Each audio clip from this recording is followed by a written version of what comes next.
अस्सलाम वालेकुम दोस्तों, कैसे हैं आप सब। उम्मीद है अच्छे होंगे। कुछ अल्फाज जो दिल से निकले थे आज लिखे हैं मैंने, तो सोचा आप लोगों के साथ शेयर कर लूं।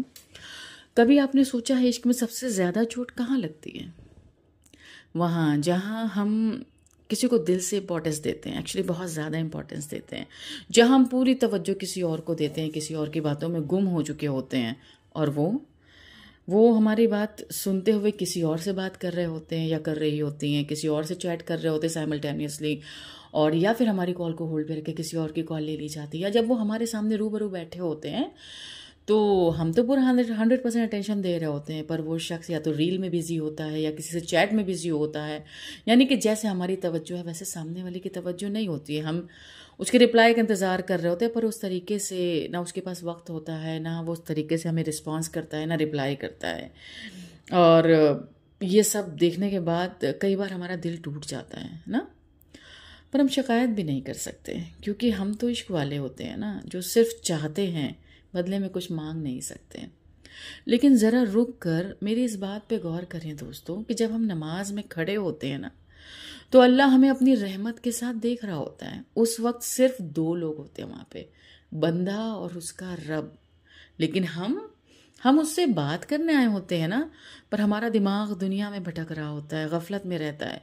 कभी हम पैसे, कभी फ्यूचर, कभी बिजनेस, कभी कोई इंसान, कभी हम उसके बारे में सोच रहे होते हैं जिससे हम दुनियावी मोहब्बत करते हैं। और मतलब ये दुनिया आसपास हमारे भटक रही होती है, और इसी उधेड़ बुन में हमारी वो नमाज मुकम्मल हो जाती है, और हम कहते हैं कि फ़र्ज़ तो अदा हो गया जी, फ़र्ज़ अदा हो गया है, लेकिन मुलाकात नहीं हुई है। लफ्ज़ तो पढ़े गए हैं, लेकिन वो दिल से नहीं पढ़े गए हैं, वो इश्क से नहीं पढ़े गए हैं, और वो दिल वहाँ नहीं था, वो रूह वहाँ नहीं थी जहाँ पर नमाज पढ़ी जा रही थी।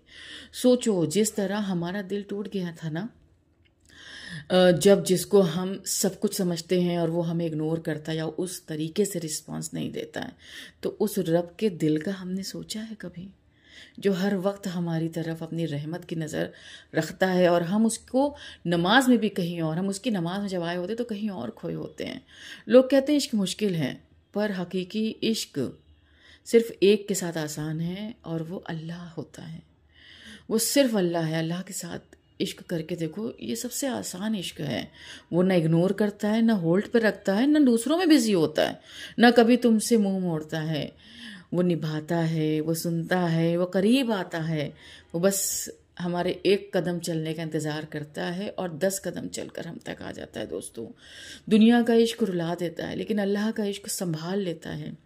आज से जब भी नमाज में खड़े होना ना, एक बार दिल में कहना, या अल्लाह मैं यहाँ हूँ, सिर्फ तेरे लिए हूँ। और देखना, नमाज बदल जाएगी, दिल भी बदल जाएगा, और ज़िंदगी का दर्द भी हल्का हो जाएगा। हकीकी इश्क सिर्फ अल्लाह का है, बाकी सब फ़ानी है। दुनिया के लोग सौदा करते हैं, पर उसकी मोहब्बत बिना शर्त होती है। वो ना वफ़ा मांगता है, ना बदला मांगता है, ना वक्त का हिसाब मांगता है। वो बस हमारे पास रहना चाहता है। वो कहता है जब वो छोड़ कर चला जाए, जब वो छोड़कर चला जाए जिससे हम मोहब्बत करते हैं ना, और जब हम रोने लगते, वो कहता है मैं हूँ ना। तो we just need that heart, कि वो अल्लाह की बात हम सुन पाएं जब वो कहता है मैं हूँ ना।